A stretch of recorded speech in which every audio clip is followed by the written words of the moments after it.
ફર્નિચરની 3 વસ્તુની સરેરાશ કિંમત આટલી છે, આ સરેરાશ છે, ટોટલ નથી. તેમની કિંમતો 3, 5 અને 7ના ગુણોત્તરમાં હોય તો સૌથી સસ્તી વસ્તુની કિંમત શોધો.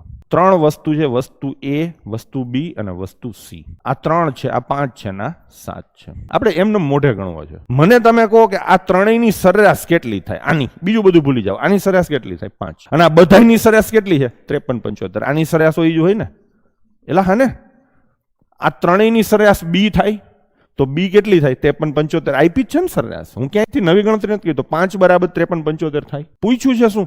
સૌથી સસ્તી, એટલે 3 બરાબર કેટલા થાય ગણતરી નથી કરવી. હવે 5 બરાબર 53, 75 થાય તો 3 બરાબર એનાથી ઓછા જ થાય ને.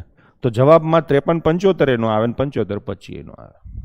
અને આ 1000 જે રહ્યો ને તો આનો 5મો ભાગ થાય, આનો આ 5મો ભાગ નથી, એટલે આ નો આવે. તો કયો જવાબ આવે?